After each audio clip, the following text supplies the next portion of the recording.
statement on that. We were trying to speak to Alastair Campbell a moment ago, formerly Tony Blair's spokesman, Director of Communications during his time in government. Let's talk to him now from North London. Let's hope for a better line. Alastair Campbell, just in the time since we last attempted to talk, we've got a tweet in from Dominic Raab, the Foreign Secretary, on this. He says it's reasonable and fair to ask for an explanation. The explanation has been provided. Two parents with coronavirus anxiously taking care of their young child. Those now seeking to politicise should take a long, hard look in the mirror. I mean, the people who should take a long, hard look in the mirror are the people who will do and say anything that Boris Johnson and Dominic Cummings tell them to say, and that, I'm afraid, goes at this moment for Dominic Raab. That is frankly pathetic. So is that the same thing that could be said now for anybody who has been fined by the police, who has been turned back by the police from travelling around the country? Can those people now go to the police and actually say, can we have our money back now, please? Why? The utter hypocrisy at the heart of this, that the people who make the laws decide that they are not governed by them. Now, once that happens in a society, we're in a very, very bad place. Now, I don't mind if Dominic, you know, I understand that he's got his job to do. He's got to, you know, try to defend this. But ultimately, this is down to whether Boris Johnson is willing to have, at the heart of his operation, a culture that is clearly now governed by utter hypocrisy, and the fact that they will say whatever it takes at the time to get them out of a hole, knowing that they have quite a lot of support in the right-wing media will help them do that.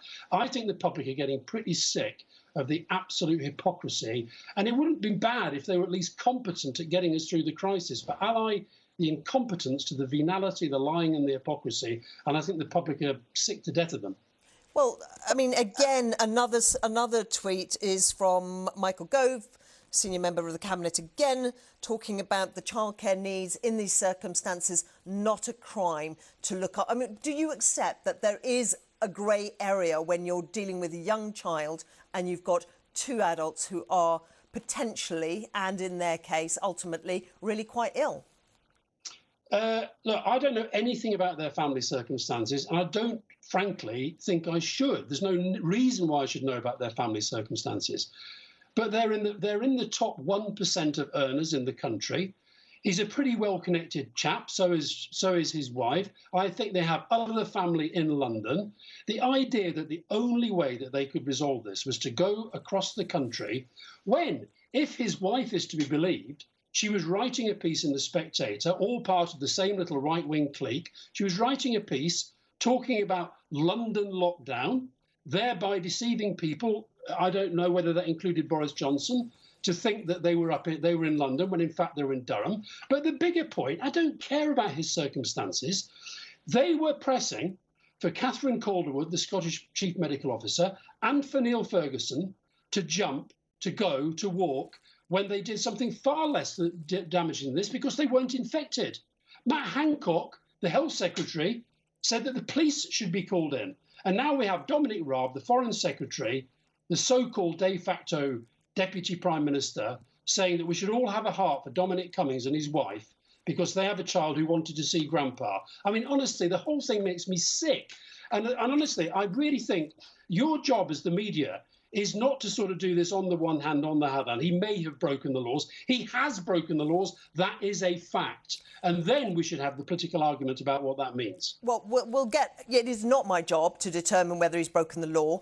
That is obviously the job of the police. On the question, can I ask you to step outside the comment that you've just been delivering and give us your sense of what it would be like to be inside Downing Street advising the Prime Minister on what to do about this. There's a very complex situation where the Prime Minister needs advice on how to handle something that relates to his own chief advisor.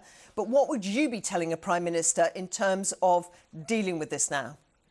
Well, it depends who the Prime Minister is. And I know that for all the people that scream abuse at Tony Blair on social media every day, I was lucky enough to work with a Prime Minister who I could trust, and who I could trust both to make important decisions and also to have an eye for the truth. The problem with Boris Johnson is he has no care for the truth. He is a liar. Dominic Cummings is a liar. They have shown that throughout their careers, and this has exposed them as hypocrites as well. So if I was advising Boris Johnson, I'd say, do you actually want to be a prime minister who leads this country in a clear, strong, principled, dedicated direction, or do you want to be known as somebody who didn't have the guts actually to stand up to your advisor simply because he helped you become prime minister? So I guess I'd say grow a pair and actually start being a prime minister. We don't even see the guy. You say, what advice would I give him? The first thing I'd say to him, is there any chance that the country could actually see you more than occasionally when you get dragged into the House of Commons? Alastair Campbell, thanks for giving us your opinion. Thank you.